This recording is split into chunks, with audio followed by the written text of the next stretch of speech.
Hey guys, how you doing? Welcome back to the REI Network podcast with me, Gavin Timms. Today on this podcast or YouTube, depending on where you're watching, I have two of my clients that are going to be joining me.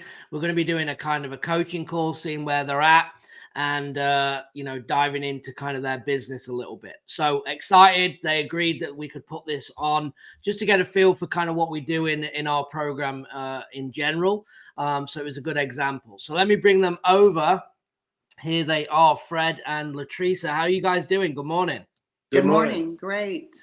Good morning. Hey, I appreciate you. I do these pop-up coaching calls, and I know you guys are like, hey, we'll do a podcast. So kind of here we are. So I appreciate you both, for doing that. And we've been working together. I want to say 6 months. I'm throwing that out there. I don't actually know how long is it. Has it been that long? Not Probably quite. not Almost. quite 4 or 5 months. Yeah. But yeah, you guys are always on the calls, and we're going to be talking about the program as we go through this. So I appreciate you, being there consistently, pushing forward. But give us a little bit of background on you guys. Like, where are you living? What did you do? What is your backgrounds in kind of life, and why did you choose to get into real estate? Well, we're in Spring, Texas. We just moved here from Virginia. I just recently retired as an industrial electrician, and Lateresa's retired from her business. It kind of got shut down during COVID. So we've been dabbling in this for a while. I'm not really going in full-heartedly, but now we're pushing forward and making this an effort to make this succeed. So that's where we're at right. No, absolutely. I think the big thing is when we spoke, because you've been in other programs before, right? And one big thing with me is that I'm not I actually got on the phone and spoke with you guys, and I remember it well, that you can't keep hopping coach to coach, right? You can't keep buying course to course. And I was super clear that we have to get results in what we're doing. And that goes for everyone watching, right? People keep looking for the gold that's not there, right? You just have to get down and do the work, and be held accountable to doing that, and getting over the roadblocks to get results. Now, obviously, you guys come on. You were moving to a different area. You left Virginia. You moved to Texas in the middle of this over the last few months. You've also went into a virtual market, which we'll talk about. So there's been a lot happening, a lot of chaos. And the thing is that you're not the only ones, right? This happens to a lot of people. A lot of people watching this recording right now are going to be in the same situation. And it's obviously called life, right? Life gets in the way. When you come up with a plan that you get excited about, and I see this, like when I work with people and we come up with a game plan, everyone's excited and we're ready to educate, always things come up that you don't expect, because you don't normally, you just get on with it, right? Life continues. You deal with family problems, you deal with these things, but what you don't see is that how that derails from the business, and how you have to kind of make moves to be able to still move forward and potentially get deals, right? And one of the big shifts that we did with you guys was you started using direct mail, right? It was one of the things that we did. And obviously, what happens is the calls, you had a really good response rate from the direct mail. You guys did the trifold, right? The trifold, is that what you did first? The big letter. The big letter. Yep. So with a direct mail coach, Ryan, who I just actually interviewed recently, and you started sending that, and guess what? The phone starts ringing, right? It actually works. Now we have to look at, okay, we have marketing coming in. One thing I've always managed to do is get leads coming in for every client. It's not, I don't feel it's hard, but then this is where the process kicks in to be able to actually lock the deal up and close. So, with you guys, you were going through a lot at the time, again, moving houses and being virtual. And we kind of knew that going in, but I think you probably thought, and I want you to speak on this, that you thought the transition was probably going to be easier than probably what it ended up being. Would that be fair? In terms of the move? Yeah, the move was a lot. That took a lot to pack, and when you're moving to another state. Yeah. How do you feel? Yeah, it took long. Well, not so much packing, but unpacking. getting settled here. Yeah. Took a lot longer than we anticipated, I think. Made it. Yeah. And that's the thing, though. That's the thing you can't. I've moved a lot, right? We used to travel every 13 weeks. So packing and unpacking every 13 weeks, I understand the chaos, right? And what goes in, and you think, oh, it's not that bad. We just get there, and within a day or two, we'll be ready and set, and it just doesn't work like that. So what kind of happened was, as I was listening, and you know, join our coaching calls, that the problem that I'm seeing is, hold on a minute, you spent money, we have direct mail coming in, they're sitting there too long, right? You know that as soon as that call comes in, you have to be answering it live or calling back immediately. And the problem was that things are just sitting, right? Mm-hmm. And again, that's not a dig at YouTube, but you know, to get results, and a motivated seller is just going to call the next postcard or the next share letter, right? And they're going to go through until someone picks up the phone. Just like when we're looking for a realtor. If I'm trying to list my house, I'm not just going to call one. I'm just going to keep dialing until someone picks up, and whoever answers the phone wins. Right. And obviously, I know this from a numbers standpoint. So that's kind of where we changed and tweaked. So we brought in one of my partners, Dustin, who you know well, to actually help and take some of them calls for you to kind of get through that bind for that period of time, right? Do you feel that, and again, I want to hear from you, I've not actually asked this, but do you feel that helped a lot? Yeah. How was that process? Yeah, good. It was just a relief, I think, off of us to know that our marketing efforts are being worked on. You know, even though we couldn't even go in and do it ourselves, and the communication with Dustin was very well, and it was almost like a partner in a sense, which really helped us. Mm-hmm. Yeah, no, absolutely. And that's the goal for, you know, everyone that I work with. It's like trying to remove every roadblock to get a result. And obviously I looked at your situation and said, look, they're moving. This is life. Like, you can't not move, right? You can't not unpack, you know? When I looked at that and thought, okay, this is the best solution that I could bring on a short-term basis to be able to come in, get someone to work them leads for you, to see if we can actually get a deal. Now, we have got, as it stands and as we're recording this, we have got a couple of sellers that are right on the verge of going. And one, if it does go, we're looking at a decent size fee. And they're not in yet. So again, nothing's in until it's closed. But we do have a couple in the pipeline that are looking really good. So hopefully we get them, you know? Yeah. So how's it going then? So we have Dustin again working on some stuff with you in terms of trying to get some stuff closed to get your deal over the line. So where's everything else at right now? Like what's going well, and what do you need help with right now, would you say? Well, we're basically trying to get our texting efforts out there to start calling on the ones that did not respond to the mailer.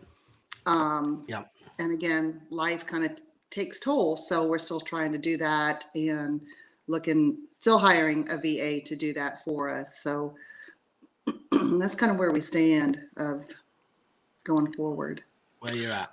I will say that the partnering with Dustin on that first deal was good, because it turned out that it needed to be a creative financing type deal. It wasn't just a straight wholesale deal. So that was definitely an area that we really didn't have any expertise in. So it really helped out having somebody who knew, you know, the way to communicate the different plans of attack to the potential, you know, seller. No, absolutely. Yeah. Because what happens is that my job's to keep you focused, right? Number one is I need to stay focused. Now, obviously you come in and everyone wants to do everything. Why wouldn't they? Everyone wants to know how to do a wholesale. They want to know how to do a wholesale, a flip, a lease option, an owner finance, a sub 2, right? Oh, we could do this and that. But the reality is that you need to have that knowledge to be able to negotiate that, right? And if you're not careful, when something is brand new to you, you start mixing a bit of lease option with a bit of sub 2, with a bit of owner finance in there, and all of a sudden then you start mixing things up, and it gets super confusing. So I think, you know, as you know, on our calls, it's trying to stay in your lane and master one thing, and then we can work on to the next. Because yes, you look at it as it's a lost opportunity because you're not making multiple offers. But if you don't understand how to position them offers, you're not going to get them anyway. So you're better off, again, bringing someone in. And that's why Dustin's, you know, huge for my business, and obviously is on the team with me, because now we're actually working them deals with clients to go, right, if you get them to where you can't do a cash deal and then it's a terms deal, we'll come in and actually negotiate it for you or with you to see if we can get a deal. And again, it's huge, because now it works for us because we can do a deal, right? It works for you because you can do a deal. Everyone's making money. The seller wins because we're solving the problem. So again, it's another win-win. And we want to offer things that no one else does, right? And I don't think anyone else is going to, when you're in the coaching programs, as far as I know, they're just going, well, sucks, just, you know, get to your leads when you can. But again, that doesn't solve and get a deal, right? That's just a lazy answer and a common sense one. But it's, what are we going to do? And everyone needs a backup plan. If you're not going to work them leads, because again, life, whatever that is, right? And you could say, well, there's 24 hours in a day. There's always time. There's arguments all over the place on can you get to leads or can't. But the reality is, if it's not happening, we have to pivot and change to be able to make sure that we, you know, that we do. So with you guys, you sent direct mail, and then what we chose to do was anyone who didn't respond through direct mail, we were going to then contact through text message or calling, right?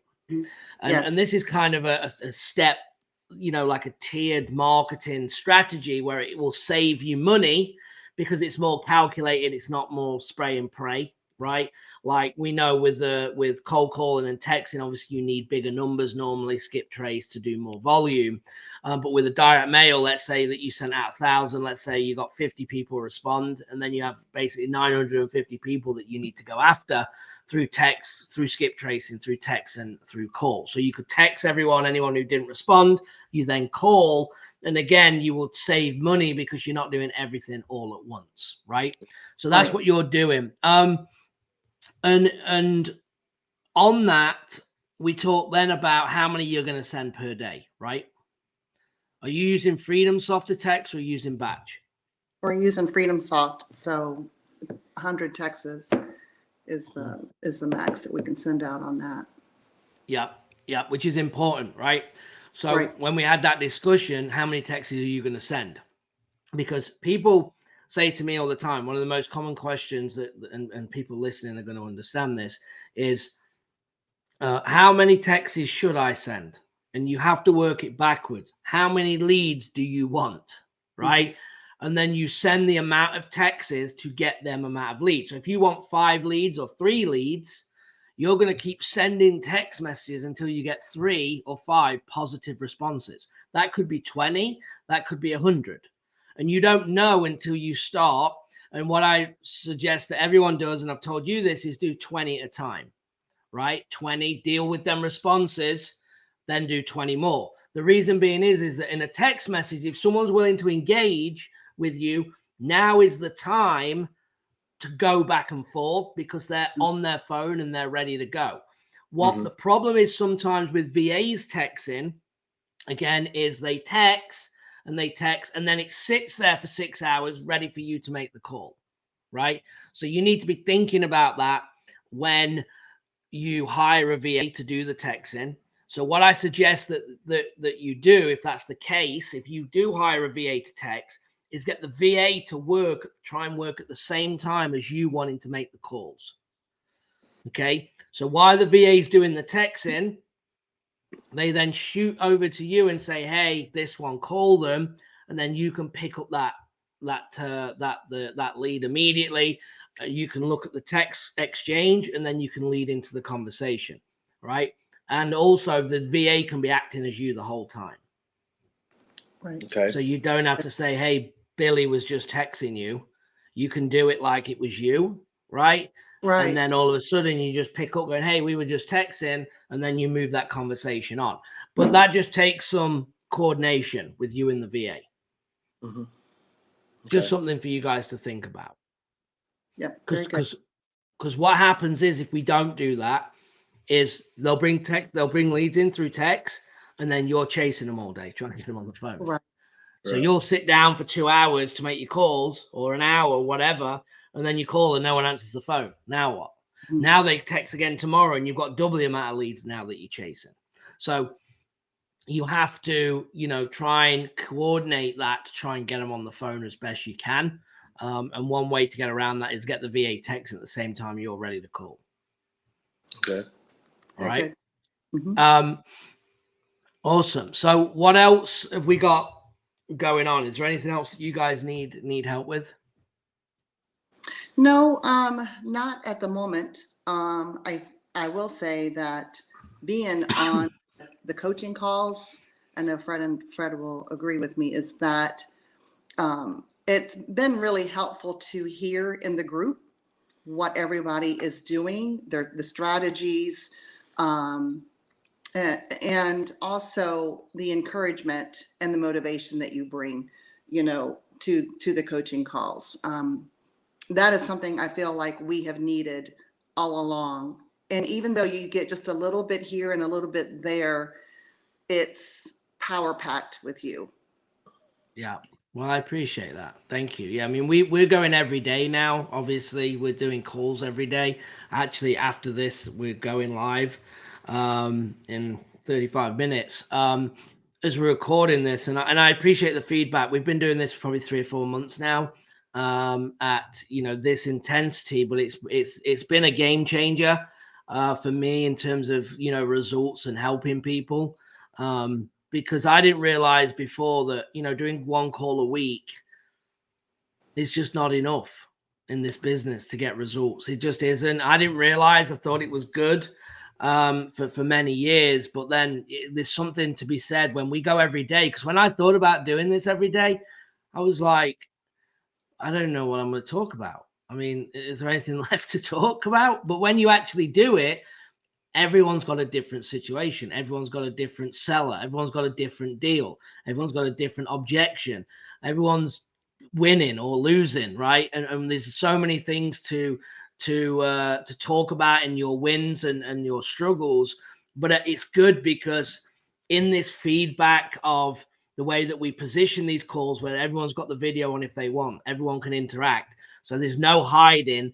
There's no, is anyone really doing deals, right? When someone says I'm doing 4 or 5 a month, I have 50, 60K in closing, or someone's just had $100,000 a month, or someone's just bought their 60th rental. It gives you an open mind to going, wow, like we can do this. And that's just not coming from me. And then that I'm always giving you my challenges and struggles of what I'm seeing in my business, because it isn't all rosy. I wish it was. And I think of a lot of influencers out there, and I talk about this on the coaching call, that there's a lot of nonsense out there and it's not real. Like, it's not reality. Yeah, we can, I mean, we're working on a deal, and I've talked about this, for $20,000 if we get it. We've had this thing for nearly 6 months under contract, trying to tidy up the liens. There's been over 60 hours on the phone with the IRS for our closing coordinator, trying to tidy up a lien with the IRS. There's just things in it that you don't see, right? Now, if I could rewind and knew all of this, I would never have done the deal. I would have just said, forget the 20, because the time that's gone in, we could have made more money. But once you get so far down the road, when do you pull? Now it feels like if I should have pulled 3 months ago, because I didn't think we'd be still here.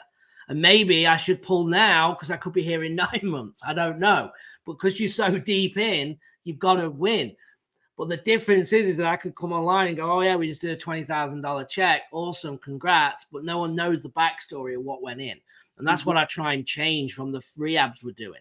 Yeah, we made 40 grand on a rehab, but it was a disaster. And here's why. We should have made this. This is what went wrong. And they're the lessons that you can't, they're the real learning things, right? When everything goes well, anyone can do real estate. Mm-hmm. If you have a mailer, someone says, please buy this house and I'll sell it for 30 cents on the dollar. Well, anyone can make money doing that. But when that doesn't happen, then what are you going to do? And that's where you have to get creative and learn these different techniques and things like that. So I appreciate that. And, I appreciate you guys getting on, because you guys are consistently on there. and it's good for accountability as well, you know. Right. Yeah. Yeah. Well, I like that, because everybody's got different situations they're coming against. And I like the fact that you and them help work through these obstacles and what they need to do to get around them and to solve their problems and whatnot.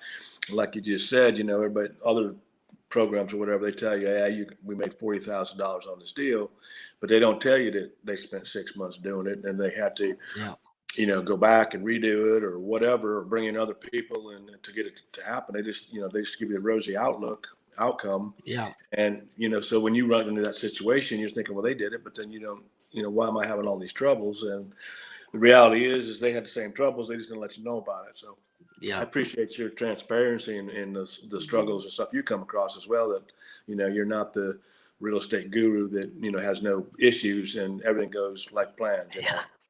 Yeah, and I wish it was. I wish it didn't, and it was smooth. And I'm telling you now, I tell everyone, enjoy the wins when it's simple, because you'll have them.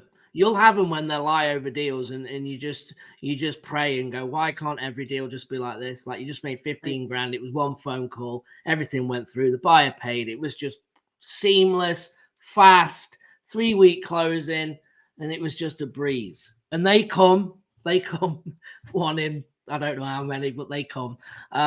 So enjoy them ones, because they will happen. But you're also going to have the rough ones as well, and Right. But that's the business we're in, and that's why we have the potential to make the money that we make, the potential, the money that we can make, when we talk about 100,000 a year, 2, 3, 4, 1 million, 1.5. How much do you want to grow to? And understanding as well, above all this, is backing it off, as I talk a lot about, of what you guys want. And when anyone's listening, what is it that you want? It doesn't mean, I just interviewed a good friend of mine in North Dakota. He's a realtor, he's a broker, he's done 1,000 homes this year. But his outgoing is like 230,000 a month. He has 47 people on staff. That's not for me, right? Personally, because it stresses me out. I don't want 200,000. I don't need to do 35 deals a month to break even before I make any money. Like, that to me is insane. But again, you can run a business like that if you have that vision. And that's the key, is that everyone's running at different levels because it's what they want. It's trying to get your happy medium. How much money do you need? How many deals do you want to do? And backing it off again, maybe one deal a month at net 5 grand. If you could make 5 grand a month and you're doing one deal a month, maybe that would change everything for you. Maybe you want 5 a month, right? You want 10 a month. My sweet spot, if I can get to about 1.5 million for me a year, that's what I want, right? I feel that I could do it with a team that I have, but anything beyond that, I've got to go to levels that I don't want to go. So between that 1 and 1.5, if I could get in there consistently every year, I know I'd be good at that. But to go then to 3, I just can't. I can't do it on the way that I'm set up without then going into 8 markets and over leveraging and having more people and stuff. So having that vision and staying dedicated and disciplined to that is important, because it's very easy to get on that shiny object, even for me. I mean, I know some of the best in the business, but I wouldn't swap my business for it, for what they have. So everything's you have to put everything into perspective for what you want. Right. Yeah. So awesome. Well, look, I appreciate you guys. Anything else you want to talk about, cover while we're on? No, I mean, I just wanted to tell you also that in today's market, when sellers are holding out for top dollar, because that's where the market is right now, that it's nice to be a coach with you, a mentor with you, because it helps us see that we're not the only ones in the same boat. When you're, they're holding out, and then you bring that level of motivation and encouragement to say, it's okay that they're holding out, but we can always, you're looking at analyzing deals as well, which really helps, you know, it helps us. Right. Yeah. Well, no, I appreciate that. And everything's timing. You cannot turn a non-motivated seller into motivated. You can't Right. do it unless you're going to overpay, which you wouldn't do, right? You can Correct. only motivate me to send me this house, my house right now that I'm sitting in, if you pay me double for it. Then you'll have me motivated and I'll close within 30 days, no problem. But if you're not going to pay me double, I'm not moving. So I'm not motivated, right? And there's nothing that you can say and do that you're going to turn or persuade me any otherwise. Now, everything is timing. And that's the point of making your offer and following up, because guess what? What if what they're telling you doesn't happen, right? Right. Or what if you can be able to position and say, well, look, we can't do it that, but what if we did it over some time of term and we could get you to that amount? What would you think about that? And then take them down a terms route. Take them to, if we pay them rent for X amount of time, or take it over in a finance so they save on the taxes, whatever, and see if anything comes. And if it doesn't, make your offer, follow back up and see if anything's changed. And if you do enough of it, you win, Right. you just do. And so, I appreciate that. And, Dustin, again, he does one of the calls. He does a great job. And we've even started working deals with clients, which is great. And I know that we've got a couple real close. Again, I don't like to talk too much about it, but hopefully they come over the line and they should be pretty good deals. And you're doing business right now in Charlotte County, Florida. Right. Right. Right. Yeah. So, and you're building now a little army there in terms of your buyers and your networking there. So, guys, if I just want to throw this out for everyone listening, if you are in that market, you get any deals around that market, make sure you send it over to Fred and Lateresa. Here is their email: Creative Home Financing Solutions at gmail.com. Creative Home Financing Solutions at gmail.com. Send them an email and connect with them. If you have a deal, they'll be happy to kind of help you. Again, they're working on that foundation in that market, and we've got some good things in the pipeline, which is great. So appreciate you guys. Thank you for coming on and doing this. I think it helps people. It's real. They see what situations people are in and kind of what we're doing in the program. So thank you. Before we get done, any last things? We're good? No. We're good. Awesome. Yep. Thank you. No, I appreciate you both. And hey, guys, if you're interested in joining our group, you want to go to reinetwork.com/join. We are, growing. We're all about working with the right people. We feel it's very affordable for what we deliver. No one else delivers as much as we do. And we're getting fantastic results. So if you're interested, go to reinetwork.com/join. Let's get on the phone, have a conversation. Fred and Lateresa, I will see you here in probably 20 minutes live, and we'll go from there. All right, guys. Thank you so much. Thank you. Bye. Have a good one. Thanks.